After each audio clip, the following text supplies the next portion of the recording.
ಎಲ್ಲರಿಗೂ ನಮಸ್ಕಾರ. ನಾವು ಕರಾವಳಿಗರು ಹೆಚ್ಚಾಗಿ ಒಂದು ಪುಲಾವ್ ಬಿಟ್ಟರೆ ಮತ್ತು ಒಂದು ಈ ಮಾವಿನಕಾಯಿ ಸಾಸಿವೆ ಅನ್ನ ಮತ್ತು ಚಿತ್ರಾನ್ನಗಳೆಲ್ಲ ವಿಧ ವಿಧ ರೀತಿಯ ಅನ್ನಗಳನ್ನು ನಾವು ತಯಾರಿಸೋದಿಲ್ಲ. ಹೆಚ್ಚಾಗಿ ನಾರ್ತ್ ಕೇಂದ್ರದಲ್ಲಿ ಮತ್ತು ಬ್ಯಾಂಗ್ಳೂರು ಸೈಡ್ನಲ್ಲಿ ಈ ಥರದ ಅನ್ನಗಳನ್ನು ತಯಾರಿಸ್ತೇವೆ. ಆದರೆ ನಾವು ಮಾವಿನಕಾಯಿಯ ಸೀಸನ್ನಲ್ಲಿ ಒಂದು ಮಾವಿನಕಾಯಿಯ ಸಾಸಿವೆ ಅನ್ನವನ್ನು ನಾವು ತಯಾರಿಸ್ತೀವಿ. ಇದನ್ನು ಹೆಚ್ಚಾಗಿ ಮನೆ ಅಂಗಳದಲ್ಲಿ ಬೆಳೆಯುವಂತಹ ಈ ಮಾವಿನಕಾಯಿಯನ್ನು ಉಪಯೋಗಿಸಿ ಮಾಡ್ತೇವೆ. ಆಗ ನಾವು ಮಾವಿನಕಾಯಿ ತುಂಬ ಹುಳಿಯಾಗಿದ್ದರೆ ಅದಕ್ಕೆ ಸ್ವಲ್ಪ ಬೆಲ್ಲವನ್ನು ಸೇರಿಸ್ತೇವೆ. ಇವತ್ತು ನಾನು ತೋತಾಪುರಿ ಮಾವಿನಕಾಯಿಯನ್ನು ಹೊರಗಿನಿಂದ ತೆಗೆದುಕೊಂಡು ಬಂದಿದ್ದೇನೆ. ಅದರಲ್ಲಿ ಮಾಡಿದ್ದೇನೆ. ಅದರಲ್ಲಿ ಒಂದು ಸ್ವೀಟ್ನೆಸ್ ಇರುವ ಕಾರಣ ಅದಕ್ಕೆ ಬೆಲ್ಲವನ್ನು ನಾನು ಯೂಸ್ ಮಾಡಲಿಲ್ಲ. ಬಹಳ ರುಚಿಕರವಾಗಿ ಬರುವಂತಹ ಕರಾವಳಿ ಶೈಲಿಯ ಮಾವಿನಕಾಯಿಯ ಸಾಸಿವೆ ಅನ್ನ ಹೇಗೆ ಮಾಡುವುದೆಂದು ನೋಡುವ ಮೊದಲು ಯಾರೆಲ್ಲ ನನ್ನ ಚಾನಲನ್ನು ನೋಡ್ತಿದ್ದೀರಿ, ಯಾರೆಲ್ಲ ಇನ್ನೂ ಸಬ್ಸ್ಕ್ರೈಬ್ ಮಾಡಿಲ್ಲ, ದಯವಿಟ್ಟು ಸಬ್ಸ್ಕ್ರೈಬ್ ಮಾಡಿ ಸಪೋರ್ಟ್ ಮಾಡಿ ಅಂತ ಹೇಳುತ್ತಾ ಬನ್ನಿ ಯಾವ ರೀತಿ ಈ ಒಂದು ಮಾವಿನಕಾಯಿಯ ಸಾಸಿವೆ ಅನ್ನವನ್ನು ತಯಾರಿಸೋದನ್ನು ನೋಡೋಣ. ನಮಸ್ತೆ ಮಿತ್ರರೇ, ಇವತ್ತು ಮಾವಿನಕಾಯಿಯ ರೈಸ್ ಮಾಡೋಣ. ಮಾವಿನಕಾಯಿಯ ಸಾಸಿವೆ ರೈಸ್ ಅಂತ ನಾವು ಕರಿತೀವಿ. ಇದಕ್ಕೆ ಮಾವಿನಕಾಯಿ ಸಾಸಿವೆ ಅಂತ. ಒಂದು ಲೋಟದಷ್ಟು ನೋಡಿ, ನಾನು ಬಾಸುಮತಿ ಅಕ್ಕಿ ತೆಗೆದುಕೊಂಡಿದ್ದೇನೆ. ಯಾವ ಅಕ್ಕಿ ಸಹ ಆಗ್ತದೆ, ನೀವು ಬೇರೆ ಈ ಊಟಕ್ಕೆ ಯೂಸ್ ಮಾಡುವಂತಹ ಯಾವುದೇ ಅಕ್ಕಿ ಸಹ ಆಗ್ತದೆ. ಸೋನಾ ಮಸೂರಿ ಸಹ ಆಗ್ತದೆ. ಇದನ್ನು ಚೆನ್ನಾಗಿ ಒಂದು 3 ಬಾರಿ ತೊಳೆದುಕೊಂಡು ಇದನ್ನು ಬೇಯಲಿಕ್ಕಿಡೋಣ. ತೊಳೆದ ಮೇಲೆ ಈಗ 1:2 ಹಾಕ್ತಿದ್ದೇನೆ. ಯಾಕೆ ಹೇಳಿದರೆ, ನಾವು ಇದನ್ನು ನೆನೆಸಿ ಹಾಕಿಟ್ಟರೆ 1:2 ಹಾಕ್ಕೊಡ್ಬೇಕಂತಿಲ್ಲ. ನೆನೆಯದೇ ಇರುವಂತಹ ಕೂಡಲೇ ಮಾಡುವಂತಹ ಈ ಒಂದು ರೈಸಿಗೆ ನಾವು 1:2 ಅನ್ನೇ ಹಾಕ್ಕೊಳ್ಬೇಕಾಗ್ತದೆ. ಇದಕ್ಕೆ 1 ಕಲ್ಲಿನಷ್ಟು ಉಪ್ಪು ಮತ್ತು ಸ್ವಲ್ಪ 1 ಚಮಚದಷ್ಟು ಒಂದು ತುಪ್ಪವನ್ನು ಹಾಕ್ಕೊಂಡು ಇದನ್ನು ನಾನು ನೀರಿಟ್ಟು ಬೇಯಿಸಿಕೊಳ್ತೇನೆ. ಉಪ್ಪು, ಇನ್ನು ಮುಚ್ಚಳ ಮುಚ್ಚಿ ಇದನ್ನು ಕುಕ್ಕರಲ್ಲಿ ಬೇಯಿಸಿಕೊಳ್ಳೋಣ. ಇಲ್ಲಿ ಈ ಒಂದು ಮಾವಿನಕಾಯಿಯ ಇದರ ಅರ್ಧವನ್ನು ನಾನು ಮೊನ್ನೆ ಇನ್ನೊಂದು ರೆಸಿಪಿ ಮಾಡಲಿಕ್ಕೆ ಯೂಸ್ ಮಾಡಿದ್ದೇನೆ. ಸೊ ಎಷ್ಟು ಮಾವಿನಕಾಯಿ, ಇದು ಸ್ವಲ್ಪ ಅಷ್ಟು ಹುಳಿ ಇರುವುದಿಲ್ಲ. ನಿಮಗೆ ಹುಳಿ ಬೇಕಿದ್ರೆ ಹೆಚ್ಚಾಗಿ ಇಂತಹ ಮಾವಿನಕಾಯಿ ಅನ್ನಕ್ಕೆ ನಾವು ಈ ಸ್ವಲ್ಪ ಹುಳಿ ಇರುವಂತಹ ಮಾವಿನಕಾಯಿಯನ್ನು ತೆಗೆದುಕೊಂಡು ಒಳ್ಳೆಯದು. ಇದರಲ್ಲಿ ಸ್ವಲ್ಪ ಚೆನ್ನಾಗಿ ಬರ್ತಿದೆ, ಪರಿಮಳವಂತ ಒಂದು ಅದ್ಭುತವಾಗಿರ್ತದೆ. ಸೊ ಇದನ್ನು ಈಗ ತುರಿದುಕೊಳ್ತೇನೆ. ನಾನು ಸಿಪ್ಪೆಯೊಟ್ಟಿಗೆ ತುರಿದುಕೊಳ್ತೇನೆ, ಸಿಪ್ಪೆ ಅಂಶಗಳು ಸಹ ಇರಲಿ. ವೀಕ್ಷಕರೇ, ಇದು ತುರಿದುಕೊಂಡಾಯಿತು ನೋಡಿ. ಇಷ್ಟು ಸಾಕಾಗ್ತದೆ, 1 ಕಪ್ಪಿನಷ್ಟು ಇದ್ದರೆ ಸಾಕು. ಯಾವ ಲೋಟದಲ್ಲಿ ತೆಗೆದುಕೊಂಡಿದ್ದೀರಿ ಅಕ್ಕಿ ಅಷ್ಟೇ ಇದು ಈ ಮಾವಿನಕಾಯಿ ತುರಿದರೆ ಸಾಕಾಗ್ತದೆ. ಅದನ್ನು ಪಕ್ಕಕ್ಕೆ ಇಟ್ಕೊಳ್ಳೋಣ. ಇಲ್ಲಿ ಈ 2 ವಿಸಿಲಾಗಿ ಆಫ್ ಮಾಡ್ಕೊಂಡಿದ್ದೇನೆ. ಇದನ್ನೀಗ ತಣ್ಣಗಾಗಲಿಕ್ಕೆ ಬಿಡೋಣ. ಇದು ಇಲ್ಲಿ ತಣ್ಣಗಾಗ್ತಾ ಇರುವಾಗ ಇಲ್ಲಿ ಏನೆಲ್ಲ ಸಾಮಗ್ರಿಗಳು ಬೇಕು ಹೇಳಿದರೆ, ಕಡಲೆಕಾಯಿ ಬೇಕು, ಶೇಂಗಾ ಬೀಜ 1-2-3 ಚಮಚದಷ್ಟು, 1 ಚಮಚದಷ್ಟು ಉದ್ದಿನಬೇಳೆ, 1 ಚಮಚದಷ್ಟು ಕಡಲೆಬೇಳೆ, ಮತ್ತು ಖಾರಕ್ಕೆ ನಿಮಗೆ ಎಷ್ಟು ಸ್ವಲ್ಪ ಹೆಚ್ಚು ಖಾರ ಬೇಕಿದ್ರೆ ಹೆಚ್ಚು ಮೆಣಸು ಹಾಕ್ಕೊಳ್ಬೋದು. ನಾನು ಸ್ವಲ್ಪ ಖಾರ ಕಡಿಮೆ ಅದರಿಂದಾಗಿ 2 ಮೆಣಸನ್ನು ತೆಗೆದುಕೊಂಡು, ಕೆಂಪು ಮೆಣಸು, ಕರಿಬೇವಿನ ಸೊಪ್ಪು, ಸಾಸಿವೆ. ಇದು ನಾವೀಗ ಮಾವಿನಕಾಯಿಯ ಸಾಸಿವೆ ಅನ್ನ ಮಾಡ್ತಿದ್ದೇವೆ. 1 ಕಪ್ಪಿನಷ್ಟು ತೆಂಗಿನ ತುರಿ ಬೇಕು. ಈಗ ಮೊದಲಿಗೆ ನಾವು ಒಂದು ಸಣ್ಣ ಮಿಕ್ಸಿ ಜಾರನ್ನು ತೆಗೆದುಕೊಳ್ಳೋಣ. ಅದರಲ್ಲಿ ಸ್ವಲ್ಪ ಈ 1 ಕಪ್ಪಿನಷ್ಟು ತೆಂಗಿನ ತುರಿ, ಅದಕ್ಕೆ 1 ಚಮಚದಷ್ಟು ನಾವು ಸಾಸಿವೆ, 1 ಚಮಚ ಸಾಕು. ಇನ್ನು ಈ ಮೆಣಸು, ಹಸಿ ಮೆಣಸನ್ನೇ ಹಾಕೊಳ್ಳೋದು. ಇಷ್ಟನ್ನು ಹಾಕಿ ಇದನ್ನು ಏನು ನೀರು ಹಾಕದೆ ಒಂದು ಚೂರು ಈ ಮಾವಿನಕಾಯಿಯ ಇದನ್ನು ಹಾಕ್ಕೊಳ್ತಿದ್ದೇನೆ. ಹಾಕ್ಕೊಂಡು ತರಿಯಾಗಿ ರುಬ್ಬಿಕೊಂಡು ತರ್ತೇನೆ. ವೀಕ್ಷಕರೇ, ಇಲ್ಲಿ ನೋಡಿ, ಈಗ ತರಿಯಾದ ಮಸಾಲೆ ರೆಡಿ ಆಯಿತು. ಇಲ್ಲಿ ಒಳ್ಳೆ ಘಮ್ ಬರ್ತಾ ಉಂಟು ಸಾಸಿವೆ. ಇದಕ್ಕೆ ಸ್ವಲ್ಪ ಜೀರಿಗೆ ಸಹ ಹಾಕ್ಕೊಂಡೆ. ನಾನು ಅರ್ಧ ಚಮಚದಷ್ಟು ಜೀರಿಗೆ ಸಹ ಹಾಕ್ಕೊಂಡಿದ್ದೇನೆ. ಜೀರಿಗೆ ಸಾಸಿವೆಯ ಘಮ್ ಪರಿಮಳ ಬರ್ತಾ ಉಂಟು. ಇದನ್ನೀಗ ಪಕ್ಕಕ್ಕೆ ಇಟ್ಕೊಳ್ಳೋಣ. ಈಗ ಇಲ್ಲಿ ಒಂದು ಬಣಾಲೆಯನ್ನು ಇಟ್ಕೊಂಡಿದ್ದೇನೆ. ಬಣಾಲೆಗೆ ಮೊದಲಿಗೆ 4 ಚಮಚದಷ್ಟು ಎಣ್ಣೆಯನ್ನು ಹಾಕೊಳ್ಳೋಣ.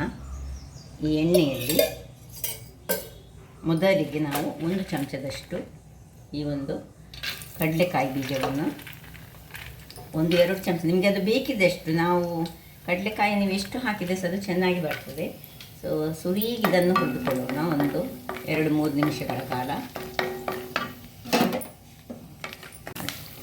ಕಡಲೆಕಾಯಿ ಸಣ್ಣ ಉರಿಯಲ್ಲಿ ನಾನು ಹುರಿದೆ. ಈಗ ಇನ್ನು ಉದ್ದಿನ ಬೇಳೆ ಮತ್ತು ಕಡಲೆಬೇಳೆ ಇಷ್ಟನ್ನು ಹಾಕ್ಕೊಳ್ತಿದ್ದೇನೆ.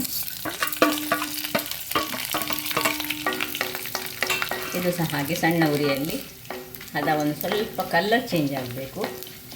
ಕಲರ್ ಚೇಂಜ್ ಆಗುವಾಗ ನಾವು ಸಾಸಿವೆಯನ್ನು ಹಾಕ್ಕೊಳ್ಬೇಕು. ಅದಕ್ಕೆ ಸಾಸಿವೆ ಮತ್ತು ಹಿಂಗು, ಈಗ ಇದರೊಟ್ಟಿಗೆ ಕರಿಬೇವಿನ ಸೊಪ್ಪು ಒಂದು 2 ಎಳೆಯಷ್ಟು ಹಾಕ್ಕೊಳ್ತಿದ್ದೇನೆ.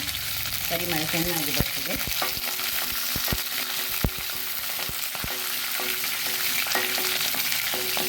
ಇನ್ನು ಸ್ವಲ್ಪ ಹಿಂಗನ್ನು ಹಾಕ್ಕೊಳ್ಳೋಣ.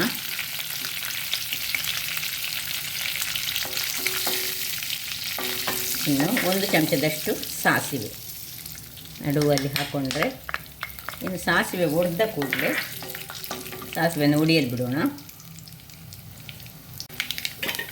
ಸಾಸಿವೆ ಉಳಿಯುವಾಗ ಏನು ನಾವಿದು ತುರಿದಿಟ್ಟುಕೊಂಡಿದ್ದೇವೆ ಇದನ್ನು ಚೆನ್ನಾಗಿ ಹಾಕಿ,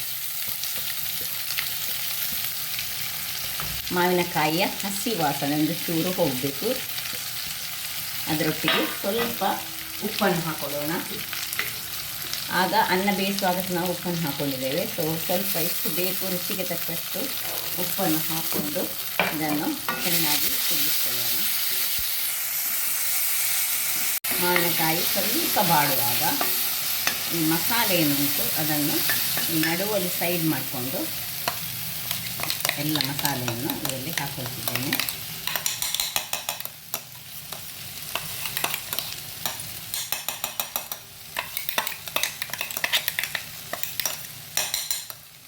ಇದನ್ನೀಗ ಎಲ್ಲ ಮಾವಿನಕಾಯಿ ಮತ್ತು ಈ ಮಸಾಲೆಯ ಹಸಿ ವಾಸನೆ ಹೋಗುವವರೆಗೆ ಸಣ್ಣ ಉರಿಯಲ್ಲಿ ಒಂದು 2 ನಿಮಿಷಗಳ ಕಾಲ ಹುರಿದುಕೊಳ್ಳೋಣ.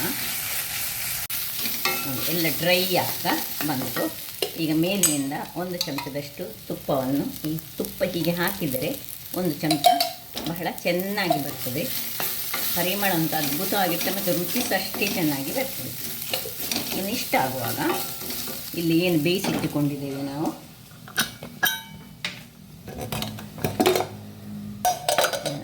ಅದಕ್ಕೆ ಶಿಫ್ಟ್ ಮಾಡಿಕೊಳ್ಳೋಣ. ಈ ಅನ್ನವನ್ನು ಒಳ್ಳೆ ಬೆಂದಿದೆ. ತುಂಬ ಹೆಚ್ಚು ಬೇಯಬಾರ್ದು, ಅದಾದಲ್ಲಿ ಬೇಯಬೇಕು.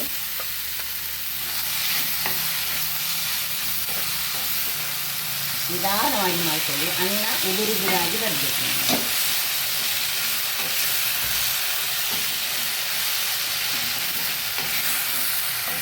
ಅನ್ನ ಇಡಿಯಲ್ಲೇ ಉಂಟು. 1 ನಿಮಿಷಗಳ ಕಾಲ ಹೀಗೆ ನಿಧಾನಕ್ಕೆ ಎಲ್ಲವನ್ನು ಮಿಕ್ಸ್ ಮಾಡಿಕೊಂಡು ಮುಚ್ಚಳವನ್ನು ಮುಚ್ಚಿ ಹದಾ ಉರಿಯಲ್ಲಿ ಇದನ್ನು 1 ನಿಮಿಷ ಈ ಅನ್ನಕ್ಕೆ ಆ ಮಸಾಲೆ ಎಳೆಯುವ ಹಾಗೆ ಉರಿ ಮಾತ್ರ ಸಣ್ಣದಿಟ್ಕೊಳ್ಬೇಕು. ಹೀಗೆ ಇದನ್ನು ಅಡ್ಡ ಇಟ್ಟುಕೊಂಡು 1 ನಿಮಿಷ ಬೇಯಿಸ್ಕೊಳ್ಳೋಣ. ವೀಕ್ಷಕರೇ ನೋಡಿ, ಆಯಿತು, ಏನು ಚೆನ್ನಾಗಿ ಬಂತು ನೋಡಿ. ಈಗ ಈ ಒಂದು ಸೌಟನ್ನು ತೆಗೆದುಕೊಳ್ಳೋಣ. ಈ ಕೊತ್ತಂಬರಿ ಸೊಪ್ಪು ಬೇಕಿದ್ದರೆ ಹಾಕ್ಕೊಳ್ಬೋದು, ಇದ್ದರೆ ಹಾಕ್ಕೊಳ್ಳಿ, ಆಪ್ಷನಲ್.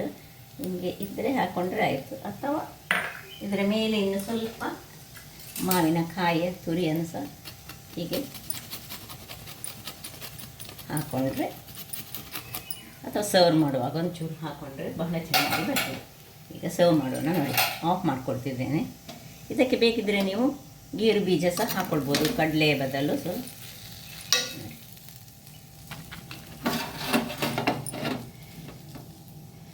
ರುಚಿಯಾದ ಈ ಮಾವಿನಕಾಯಿಯ ಫ್ಲೇವರ್ ಇರುವಂತಹ ಈ ಮಾವಿನಕಾಯಿಯ ಸೀಸನಲ್ಲಿ, ಸಮ್ಮರ್ ಸೀಸನಲ್ಲಿ ನಾವು ಆದಷ್ಟು ಈ ಮಾವಿನ ಹಣ್ಣು ಮತ್ತು ಮಾವಿನಕಾಯಿ ಅದರದ್ದು ಉಪಯೋಗವನ್ನು ಮಾಡಿಕೊಳ್ಬೇಕು. ರೆಡಿ ಆಯಿತು ನೋಡಿ, ಏನು ಚೆನ್ನಾಗಿ ಬಂತು ನೋಡಿ. ನೋಡಿದ್ರಲ್ಲ ವೀಕ್ಷಕರೇ, ಒಂದು ಆರೋಗ್ಯಕರವಾದ ಈ ಸಮ್ಮರ್ ಸೀಸನಲ್ಲಿ ಮಾವಿನಕಾಯಿ, ಮಾವಿನ ಹಣ್ಣು ದೊರಕುವಂತಹ ಟೈಮ್ನಲ್ಲಿ ಮಾಡುವಂತಹ ಮಾವಿನಕಾಯಿಯ ಸಾಸಿವೆ ಅನ್ನ ರೆಡಿಯಾಗಿದೆ. ಬಹಳ ರುಚಿಕರವಾಗಿ ಸಹ ಬರ್ತದೆ. ಒಮ್ಮೆ ಟ್ರೈ ಮಾಡಿ ನೋಡಿ. ಹಾಗಾದರೆ ನನ್ನ ಈ ಕುಕಿಂಗ್ ಚಾನಲ್ ನಿಮಗೆ ಇಷ್ಟ ಆದರೆ ಬೋಳೂರು ಸುವರ್ಣ ಚಾನಲನ್ನು ಲೈಕ್ ಮಾಡಿ, ಶೇರ್ ಮಾಡಿ ಹಾಗೂ ಸಬ್ಸ್ಕ್ರೈಬ್ ಮಾಡಿ ಹಾಗೂ ನನ್ನ ಇನ್ಸ್ಟಾಗ್ರಾಮ್ ಪೇಜನ್ನು ಫಾಲೋ ಮಾಡಿ. ಧನ್ಯವಾದಗಳು.